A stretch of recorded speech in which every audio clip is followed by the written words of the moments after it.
Sam Crosby joins us right now, full of the Christmas spirit and excited for many, many things. Now, I should tell you, he does a lot of great work with Vinnie's.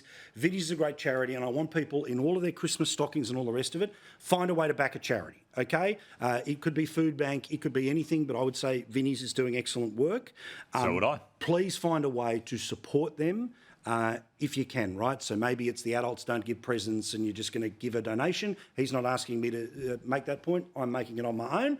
And the wonderful Matt Canavan, who has given plenty of blood, sweat and tears to the good people of North Queensland and so many other things. What's in the background? Are you in your man cave again tonight and you've upgraded everything? What's behind us there? I love the background. Actually, Paul, this was a lovely donation from a gentleman who passed away a few months ago. Mate. This is all the coal mines he worked at. He's got badges from all of them and he donated it to my office. I'm in my office. I've just had dinner for my son's 18th birthday. So slipping across the road from the Italian restaurant Pacino's, excellent restaurant here in Rockhampton. That's it. And live from you from here. Mate, mention my name, pay full price. That's the way it normally works. All right. Now, speaking of pubs, I've saved it till now because I wanted to throw it around with you guys. I made it clear last night that the way that that company decided to virtue signal in and around Australia Day was a reason to say, OK, go somewhere else this summer. Now, they've apparently found some way to slightly backtrack on it, but can I just see what they actually said today? Because I think there's plenty of PR weasel words in all of this. Australia Day is a day that causes sadness for some members of our community, so we have decided not to specifically celebrate that day because it causes harm to some of the patrons and staff. That's what they said yesterday. Today, it's, no, look, you know, we're open to anyone and everyone who wants to do whatever they want on Australia Day, but they haven't promised to put the bunting up. Now, Matt, I saw you got a good run on the Today Show. I heard that the hosts were scoffing and all the rest of it, but who cares? You're, funnily enough, where the majority of people were, and I reckon there was a lot of people who, like me, have been to plenty of these venues, in fact, have annual traditions of going to some of these venues, who did, as I did after the show last night, cancel bookings. Well, look, I didn't need to cancel a booking. I wasn't going to one of these pubs anyway. But, I mean, a couple of points to make here, Paul. I know the Woolworths CEO stepped down last year. He must have found a new job already running these pubs. Because, I mean, how could you make this decision after seeing the Woolworths fiasco last year? They got absolutely towed up over their decision to remove Australian products on Australian Day. They had a big drop in their sales, although their sales growth was much, much lower. But after inflation, they had a big drop in their sales in Woolworths, and they backtracked on it. So, look, at least we're shortening the distance now, Paul, between a woke proclamation and a woke back down. It's now happening within 24 hours. So there is a clear reaction. The people spoke, I think, in that time. The other point I just want to make is, look, I've got no problem you going to pubs, but they do sell alcohol. And since when do they get to be the moral guardians for the rest of us? I mean, we seem to have banks out there telling us what to do. I mean, banks. I mean, these people have effectively been robber barons the last decade. And I'm just sick and tired of corporations, big corporations often, who make a lot of money. Good luck to them. But you're not saints, and you don't get to espouse some kind of 10 commandments like you've just come down from Mount Sinai when you're just trying to run a business. Just go and run your business and stop trying to be the moral guardian of the rest of us. Also, Sam, one of the pubs they own, I'm not joking, in South Australia is called The Colonist. That's one of the pubs they own.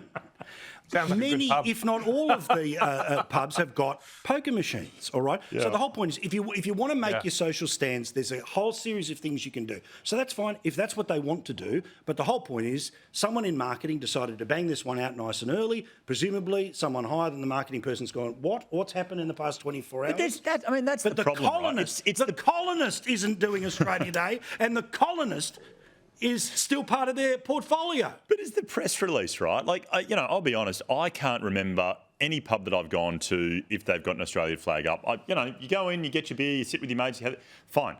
It's putting the press release out, in this sort of, absurd virtue signalling, wanky virtue signalling. If you've got those views, fine. You know, great. I know a lot of Australia does. That's fine, but don't do it. You know, stay home, hang out with your mates at home, or don't hang out. Sit in a dark room by yourself. Do whatever you want to do. Right? It's the telling everyone. It just grates, doesn't it? Just gets on your nerves. The Colonist, this is their website. The Colonist's gaming room features 33 of the latest poker machines in a welcoming atmosphere, set out with ample room in each machine for your comfort and enjoyment. I continue.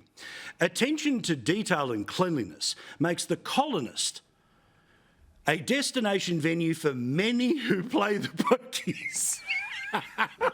Well, my tip, Paul, is hit the cat o' nine tails poker machine. That's a lucky one. That one pays out. Fair dinkum. Like, again, right, if you're going to do it, somebody's going to find this stuff. I waited 24 hours to double check, and I did.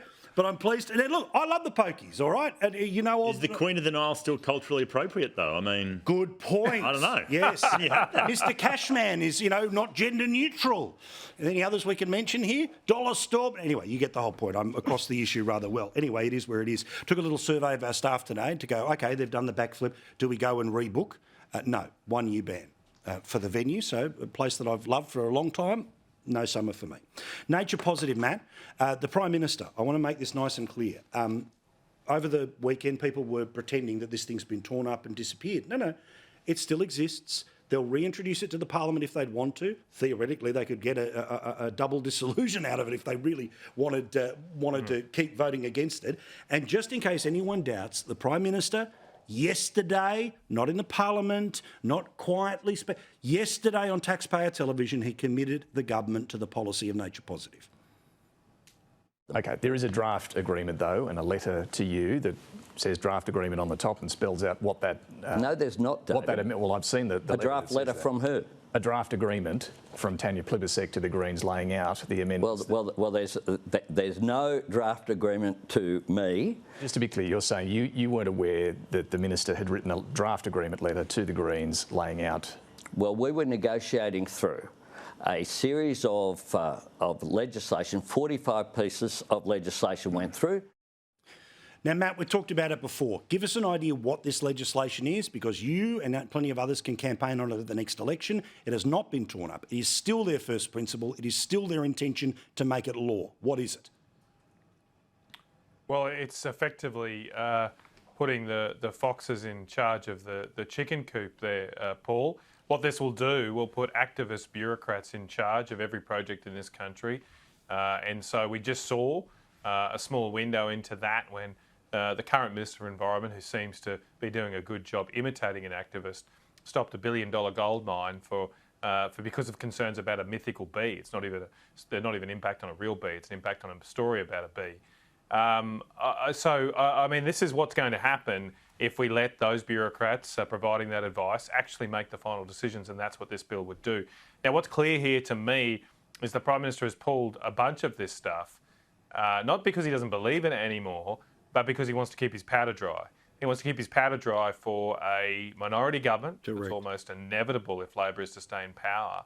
And the positions the Labor Party has right now aren't just their policies, they're just the starting point of negotiations.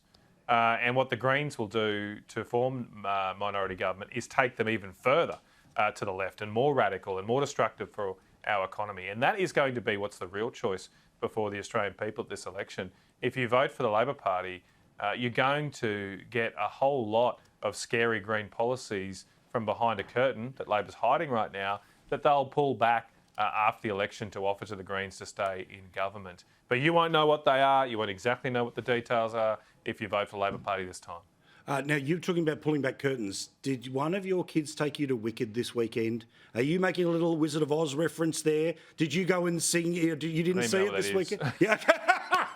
It's the It movie. It's very little campier than I would expect your tastes to be in film. But I thought the pulling back of the curtain a lovely reference. They're still worked up about the under-16 social media ban, Paul. They just won't stop complaining. True. We'll get to it. All right, Sam. Again, the principles that have just been said there by Matt.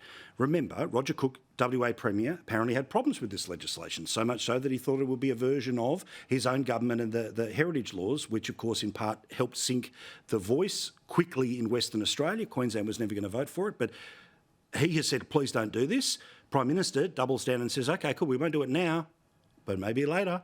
So, look, my understanding was that the Prime Minister said he wanted to negotiate this through with the Liberal Party and the coalition and had some sort of agreement, or Tanya had some sort of agreement with the Greens, which he said, no, he wanted to make this a bipartisan thing.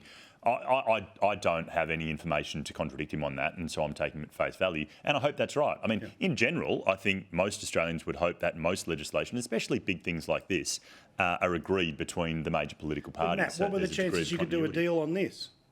Sorry to interrupt, but yeah, what are the chances you could touch? I mean, this is the Labor Party's policy. It's their policy. It remains their policy, as you said, Paul. So you can, as Sam said, only take people on their face value. So if you vote for them, they're going to try and implement it.